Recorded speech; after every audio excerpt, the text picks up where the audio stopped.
증권성 논란, 알트코인의 운명은입니다. 사실 리플과 SEC의 소송전의 귀추가 주목됐던 이유가 물론 우리나라 사람들이 좋아하는 코인이 XRP, 리플이기도 했어서였지만 사실 다른 알트코인에도 증권성이 적용되냐 아니냐 이 부분에 상당히 중요한 영향을 미쳤기 때문이거든요. 그런데 일단 그래서 이 소송 판결이 알트코인에 어떤 영향을 미치느냐가 소송 판결이 나온 직후 알트코인의 가격을 보자면요. 그간 증권성 논란에 휩싸였던 코인들 전부 한 20~30%씩 올랐습니다. 가격 올랐잖아요. 그렇죠. 그런데도 불구하고 여전히 논란이 완전히 해소된 건 아니다라는 얘기도 나오고 있어요. 이거 왜 그런 건가요? 일단은 판결문 자세히 좀 들여다보면요. SEC가 아까 말씀드렸다시피 그동안 암호화폐 프로젝트의 증권법 위반 혐의를 적용할 때 내세웠던 하이테스트를 활용한 법리를 온전히 인정을 했습니다. 이게 첫 번째 악재라고 볼 수 있겠고요. 네네. 두 번째 악재는 재미있는 지점인데 잠금 계약 유무를 증권성 판단의 한 근거 중에 하나로 봤어요. 잠금 계약이라 하면 잠금 계약이라고 하는 건 뭐냐면 코인을 이제 많이 살 때 이 코인 너 많이 샀는데 그거를 한 번에 내다 팔면 이 코인 가격이 망가질 수 있으니 이 코인은 팔긴 파는데 언제까지는 너 팔면 안 돼라는 이제 잠금을 해놓는 계약이에요. 그 잠금 계약을 해놓는 대신에 네. 좀 싸게 주잖아요. 네, 싸게 주죠. 네네. 보통은 이제 프라이빗 세일을 하거나 굉장히 중요한 어떤 투자자에게만 크게 팔면서 사실 잠금 계약을 하는 것이죠. 잠금 계약 내지는 이제 지연 계약이라고 해서 조금씩 코인을 이제 지급을 하는 그런 이제 내용의 계약이 있는데 어쨌든 리플 기관 투자자들이 이런 형태로 계약을 많이 했더라. 네네. 근데 리플은 아까도 말씀드렸다시피 XRP는 증권이 아니다 화폐다 이렇게 주장을 했었거든요. 네네. 화폐를 그런 식으로 사는 사람이 어딨냐.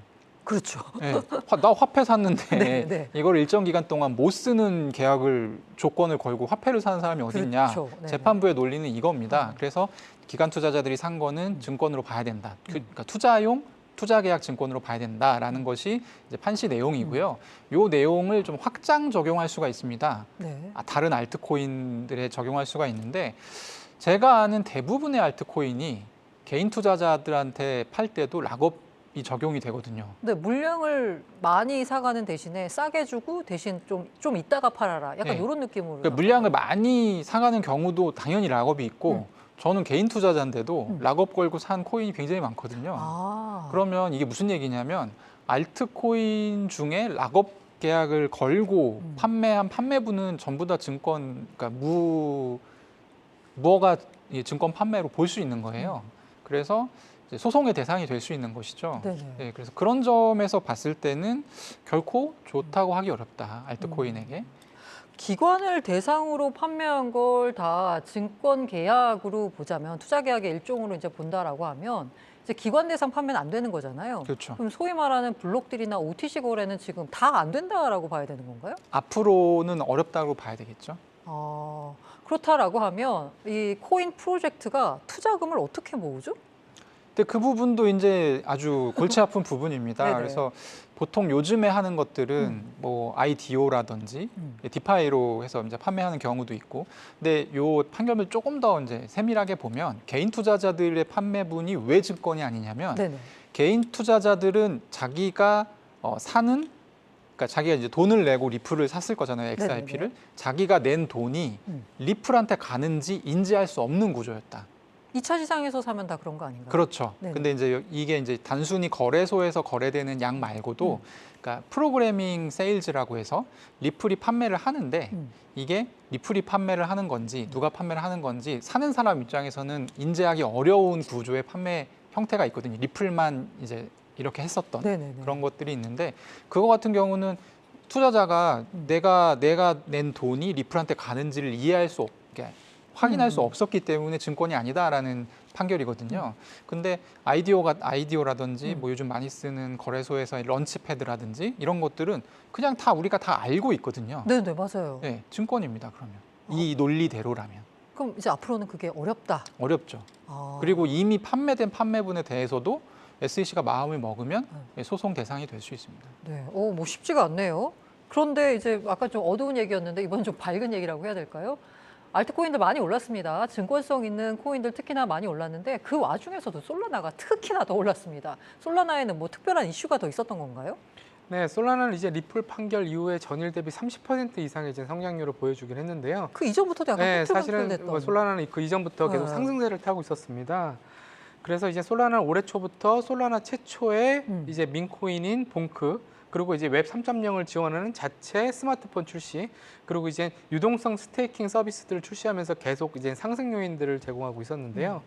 그 중에서도 이제 이더리움 유동성 스테이킹을 벤치마킹한 이제 솔라나 스테이킹 같은 경우는 그 출시하면서 이제 그런 서비스를 출시하면서 이제 스테이킹 이익에 대한 수익에 대한 기대감이 계속 이제 좀 상승세를 많이 몰고 가다가 사실 이제 얼마 전에 SEC가 솔라나나 폴리곤, 바이낸스 맞아요. 코인도 이제 증권으로 판단을 했잖아요. 그게 사실은 좀 악재로 영향을 미쳤는데 네네. 그게 이제 최근에 그런 증권성 이슈가 좀 해소되면서 기존 상승세에 탄력을 받지 않았나 그렇게 보고 있습니다. 근데 이 솔라나 상승세 관련돼서는 FTX 얘기도 엮여서 나오던데 예, 이 솔라나와 FTX는 어떤 관계가 있는 건가요? 사실 이제 솔라나는 사실 FTX의 자매회사였던 알라메다 리서치에서 투자를 많이 했던 코인으로 솔라나 초기 당시에 이제 FTX 코인이다 이런 얘기가 나올 만큼 이제 관심을 많이 받았었습니다. 그런데 이제 최근에 그러다 보니까 이제 FTX에 대한 얘기들이 나오고 있는데요. 현재 이제 FTX는 이제 챕터 11 파산 보호 신청에 따라서 이제 타기업의 인수나 투자자의 자산을 반환하는 이런 것들을 진행하고 있습니다. 그래서 이에 따라서 이제 올해 7월이었죠. 7월부터 거래소 이제 공식 사이트를 통해서 이제 고객 자산의 클레임 청구를 받고 있습니다. 그래서 이제 공식 사이트를 통해서 이제 자금 청구 증명을 제출할 수가 있습니다. 그러니까 내가 솔라나에 지금 이 정도의 코인이 묶여 있어요라고 해서 네, 이렇게 뭐 증명하는 걸 이제 제출하는 그 제출 신청을 지금 받기 시작했다는 그래서 거죠. 이제 들어가면 이제 KYC 절차를 거쳐서 이제 네네. 나머지 절차들이 좀 복잡하긴 합니다. 그 절차들을 하면 내 이제 자산을 거기에 얼마나 많이 묶여 있는지 이제 어느 정도 이제 확인할 수 있는 그런 절차로 보시면 됩니다. 이걸 한다는 얘기는 김동완 대표님, 네. FTX가 살아날 수 있다는 건가요? 살아날 수 있다는 거고 실제로 이제 원래 샘 뱅크먼 프리드 이후에 이제 구원투수 격으로 들어간 CEO가 있잖아요. 네네. 그분이 이제 회생 전문가인데 그렇죠. 요즘에 이제 언론에 나와서 얘기를 하거나 어떤 공식 석상에서 얘기하는 걸로 봤을 때는 솔라나래 그 FTX 거래소를 살려서 그러니까 지금 갖고 있는 FTX가 가지고 있는 자산을 조금 뻥튀기를 해서 요 이제 회생 절차를 조금 유리하게 가져가 보겠다. 이런 이제 노림수가 좀 보입니다. 그래서 실제로 살아날 가능성이 있는 것 같고요. 그렇다고 해서 FTX에 이제 물려 있는 돈들이 있을 거잖아요. 네네. 그거를 100% 보전받기는 어렵겠지만 네네. 어쨌든 일부라도 뭐 이렇게 좀 돌려주는 식의 그런 작업을 아마 진행할 것으로 보입니다. 살아날 가능성이 있다. 저는 대표님도. 조금 생각이 좀 다르긴 한데요. 이제 피해 고객들한테 보상을 하는 거하고 네네. 거래소 자체가 재개를 하는 거하고는 조금 차이가 있다고 보고 있습니다. 지금 FTX 고객 손실 금액이 약 90억 달러, 어마어마한 돈이죠. 네, 그리고 이제 소송 비용만 해도 2억 달러에 달할 것으로 보고 있고요. 그리고 최근에 FTX가 인수했던 미 파생 상품 거래소인 레저엑스, 그리고 이제 주식 거래 플랫폼 인베드 맥을 추진하고 있는데 이제 경영진에 따르면 매각 대금이 100만 달러를 넘기지 못할 것으로도 얼마 보고 안 되네요. 있습니다.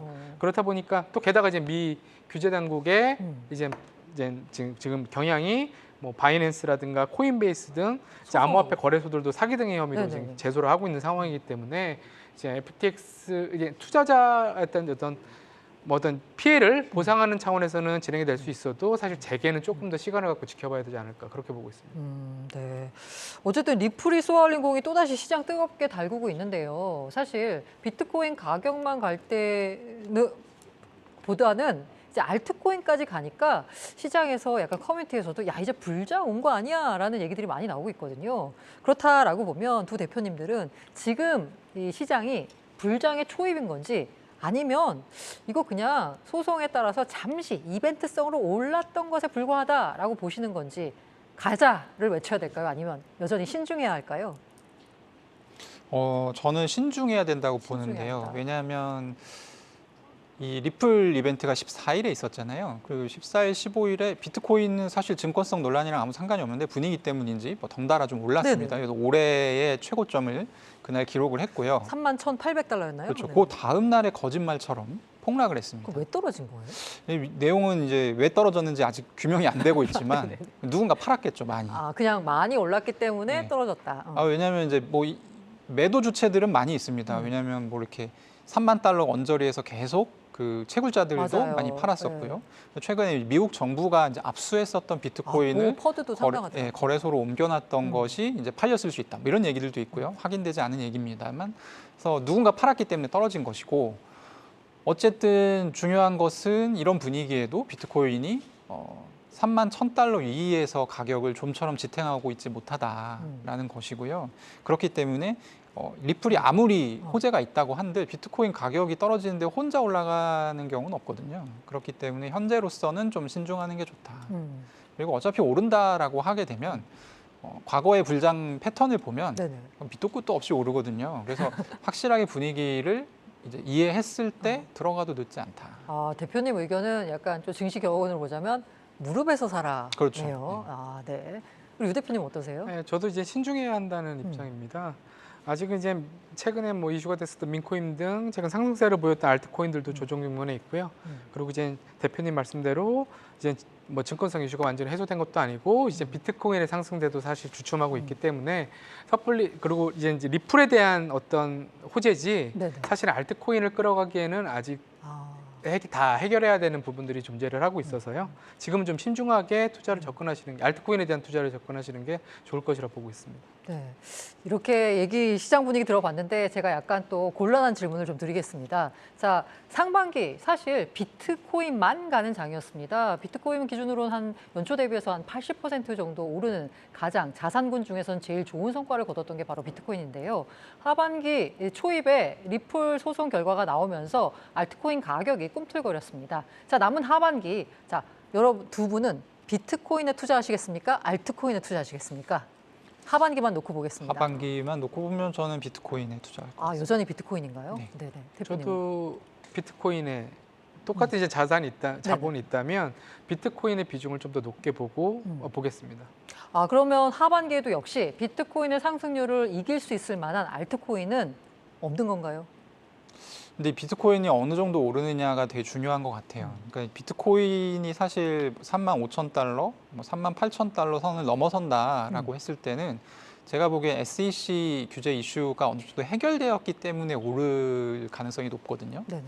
그렇다고 한다면 그때부터는 뭐 이제 알트코인 이더리움이라든지 알트코인들 중에서도 증권성 논란이 여전히 있는 것들은 여전히 이제 위험이 있는 것이고 이더리움이라든지 이런 것들은 조금 더 가격이 많이 오를 수 있을 거라고 생각합니다. 네. 저도 이제 안정성에 대한 문제라고 생각을 합니다. 그래서 좀 뭐 우리가 하이 리스크 하이 리턴이라고 하잖아요. 물론 알트코인의 성장성이 더 높을 수는 있겠지만 사실 지금의 법정 이슈라든가 이런 부분들, 증권성의 이슈들이 존재를 하기 때문에 기왕이면 좀 안전하게 투자를 한다면 비트코인을 선호하시면 좋을 것 같습니다. 네, 알겠습니다. 두 분 모두 다 신중론 쪽에 무게를 두셨습니다만은 어서 빨리 크립토 시장에도요 훈풍이 불어오길 기대해 보겠습니다. 오늘도 가상자산 업계의 주요 소식 전해드렸습니다. 시시각각 변하는 크립토 시장에서 알기 쉬운 투자 정보, 시장 분석을 원하신다면 앞으로도 버추얼 토크 가상자산 시즌2 꾸준히 많은 관심과 성원 부탁드리겠습니다. 오늘도 함께해 주셔서 감사합니다.